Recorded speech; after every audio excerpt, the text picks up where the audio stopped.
পুরুলিয়া জেলা পুলিশের উদ্যোগে ও বান্দোয়ান থানার সহযোগিতায় মানবাজার মহকুমার সাধারণ মানুষজনের জন্য বিনামূল্যে চক্ষু ও স্বাস্থ্য পরীক্ষা শিবির হয় শুক্রবার বান্দোয়ানের একটি বেসরকারি লজে। এদিন পুরুষ মহিলা মিলিয়ে প্রায় 500-র বেশি সাধারণ মানুষ এই পরিষেবা গ্রহণ করেন। বিভিন্ন ক্লাবকে ফুটবল বিতরণ করার পাশাপাশি সাধারণ মানুষজনদেরকে হেলমেটও বিতরণ করা হয়। বৃদ্ধদের জন্য লাঠি ও প্রতিবন্ধীদের হুইলচেয়ারও বিতরণ করা হয়। খুদে পড়ুয়াদের জন্য ছিল বিশেষ উপহার। পরিষেবা নিতে আসা সাধারণ মানুষ জেলা পুলিশের এই উদ্যোগকে সাধুবাদ জানিয়েছেন। উপস্থিত ছিলেন জেলা পুলিশ সুপার অভিজিৎ বন্দ্যোপাধ্যায়, বিধায়ক রাজীব লোচন সরেন, এসডিপিও বরুণ বৈদ্য, সমষ্টি উন্নয়ন আধিকারিক রুদ্রাশিস ব্যানার্জি, জেলা পরিষদ সদস্য প্রতিভা সরেন, মানবাজার মহকুমার সমস্ত থানার ভারপ্রাপ্ত আধিকারিক সহ পুলিশ প্রশাসনের আধিকারিক ও বিশিষ্ট জনেরা।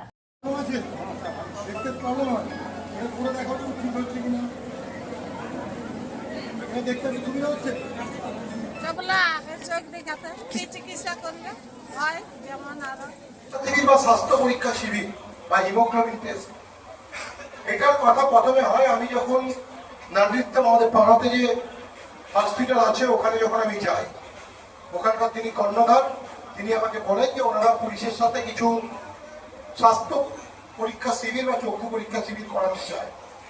তো যখন এই কথাটা হয় তখন আমি প্রথমেই ঠিক করি যে কেন আমরা প্রথমে একটা রিমোট টেস্ট পয়েন্টে করবো না, আমরা ঠিক করি যে প্রথমে 4টা সাব ডিভিশনে 4টা প্রোগ্রাম করবো, 5টা সাব ডিভিশনে 5টা প্রোগ্রাম করবো, তারপর আমরা আরো ইন্টেন্সিভ ওয়েতে থানা ভিত্তিক করবো। তো আমরা এটা একটা সাব ডিভিশনাল প্রোগ্রাম করছি মানবাজার সাব ডিভিশনে। তো মানবাজার সাব ডিভিশনের প্রোগ্রাম করার জন্য বান্দোয়ানের থেকে বেশি ভালো প্লেস আর কোথাও হতে পারে না। সেটা আপনাদের উপস্থিতি বুঝিয়ে দিচ্ছে, আপনাদের এই হল বুঝিয়ে দিচ্ছে যে মানবাজার সাব ডিভিশনের পক্ষে বান্দোয়ানের মতো জায়গা হতে পারে না। আমার যদিও এটাকে বেছে নেওয়ার অন্য কারণ ছিল। আপনারা জানেন আমরা যদি কিছু সময় পিছিয়ে যাই, একটা সময় বান্দোয়ান পশ্চিমবঙ্গের মানচিত্রে অন্যভাবে ধরা দিয়েছিল।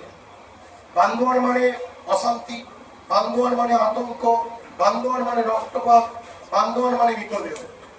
আমরা এখানে আমাদের কলিগকে হারিয়েছি, নীলমাধব দাস, তিনি এখানে শহীদ হয়েছেন।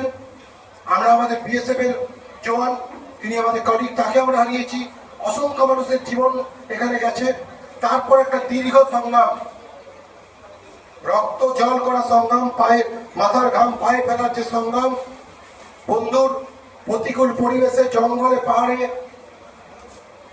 আমাদের কলিগরা নিরন্তরভাবে রাত কাটিয়েছে। দিনের প্রত্যেকটা সময় তারা অবিরাম পরিশ্রম করে গেছে, জীবনের ঝুঁকি নিয়ে সুপ্রিম স্যাক্রিফাইস করে যে লড়াই, এবং তার লড়াইয়ে আমরা এখনো ভুলিনি। আমার তখন 2012 সাল 11 সালের কথা মনে আছে, 10 সালের কথা মনে আছে। বান্দোয়ানের কতিপয় ব্যক্তি, অকুতভয় ব্যক্তি, যাদের নাম না করলে, যাদের কথা না বললে আজকে আমরা এটা অবিচার করা হবে। বান্দোয়ানের ব্যক্তিরাও সে অশান্তির এগেন্স্টে রুখে দাঁড়ায়। এমন বেশ কিছু ব্যক্তি আছে যাদের সঙ্গে আমার এখনো নিরন্তর যোগাযোগ আমি রেখে চলি। দল ধর্ম নির্বিশেষে তারা পুলিশের সাথে থেকে সেই লড়াইটা করে বান্দোয়ানের শান্তি প্রতিষ্ঠা। আজকে বান্দোয়ান আমরা দুয়ারসিনি দেখতে খুব ভালো লাগে। একসময় দুয়ারসিনির ফরেস্ট গেস্ট হাউস, ফরেস্টের যে বাংলো ছিল সেটা মাওবাদীরা উড়িয়ে দিয়েছিল। আজকে আমরা তর্কাদহ মেঘাদহতে রাত্রিবেলায় গিয়ে আকাশের চাঁদ দেখি, আকাশের তারা দেখি। একটা সময় এগুলো ছিল ভাবনার বাইরে। রাজগ্রাম, গুরপানা, ধাক্কা, এই সমস্ত এরিয়ার নাম শুনলে মনে হতো যে রক্ত শুকিয়ে যেত মানুষের। দুয়ারসিনিতে যেখানে এখন রিসোর্ট আছে, আমি দেখলাম মেঘাদহ নিচেও রিসোর্ট হয়ে গেছে। এটা ভাবনার বাইরে ছিল। একটা সময় মেঘাদহ, তর্কাদহ, লাইলাম, কাটালুকা, এই কাঠগুলো ঝাড়খণ্ডের দিকে পড়ে।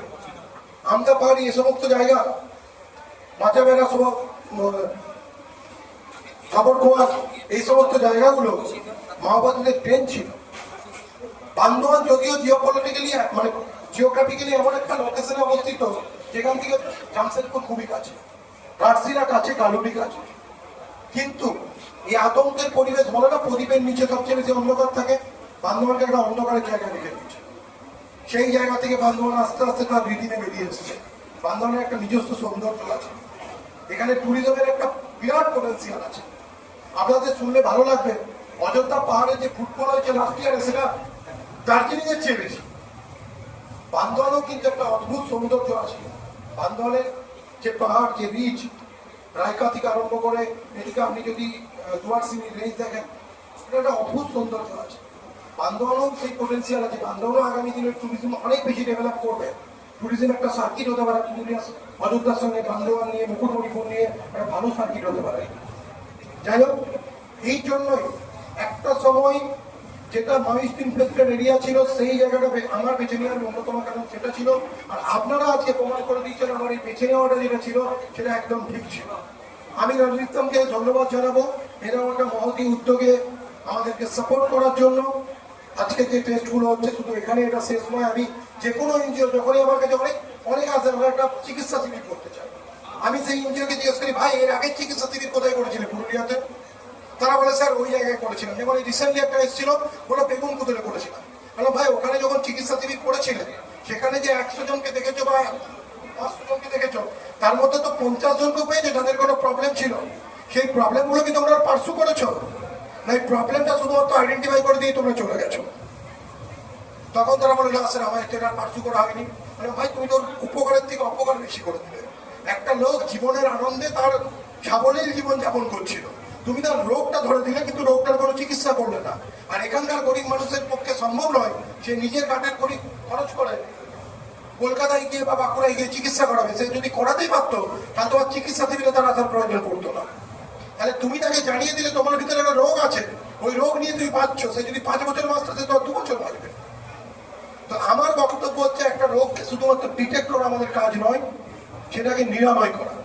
আজকে আমরা যে চক্ষু পরীক্ষা শিবির করছি সেখানে যাদের চশমা দিয়ে প্রবলেম সর্ট আউট হয়ে যাচ্ছে, কিন্তু যাদের অপারেশন করাতে হবে তাদেরকে পুলিশ প্রশাসন দায়িত্ব নিয়ে পাড়ার যে হসপিটাল সেখানে নিয়ে যাবে। ওনারা আমাদেরকে কথা দিয়েছেন বিনা মূল্যে সেই চিকিৎসা করা হবে। যার অপারেশন দরকার সেই অপারেশন করা হবে। প্রয়োজনে তার যে পরবর্তীকালে চশমা লাগবে সেটাও বিনামূল্যে দেওয়া হবে। আমরা চাই এটা ডিটেক্ট করে এটার নিরাময় করা। সে একইভাবে যাদের হিমোগ্লোবিনের স্কারসিটি আছে, যাদের এটাতে একটু প্রবলেম আছে, সেগুলোও আমি বলেছি, ওনাদেরকে আমি রিকোয়েস্ট করেছি যেটা কিন্তু এখানে বলে ছেড়ে দিলে হবে না যে আপনার ছেলের হিমোগ্লোবিন কম। তার জন্য যে প্রয়োজনীয় চিকিৎসা সেটা কিন্তু আপনাদেরকে এনসিওর করতে হবে।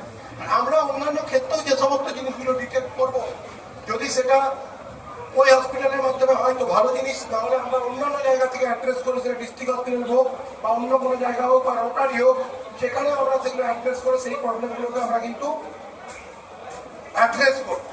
সেই প্রবলেমগুলোকে যাতে আমরা শর্ট আউট করতে পারি। এছাড়া আজকে এখান থেকে আমরা কিছু ফুটবল বিতরণ করব। এটা একটা প্রতীকী জিনিস। আমরা জানি মানবাজার সাব ডিভিশনে বেশ কিছু ভালো ফুটবলার আছে। আমাদের এখানে যে জঙ্গলমহল ক্লাব, তার যে চ্যাম্পিয়ন টিম সেটা এই সাব ডিভিশন থেকে। এটা খুব আনন্দের জিনিস।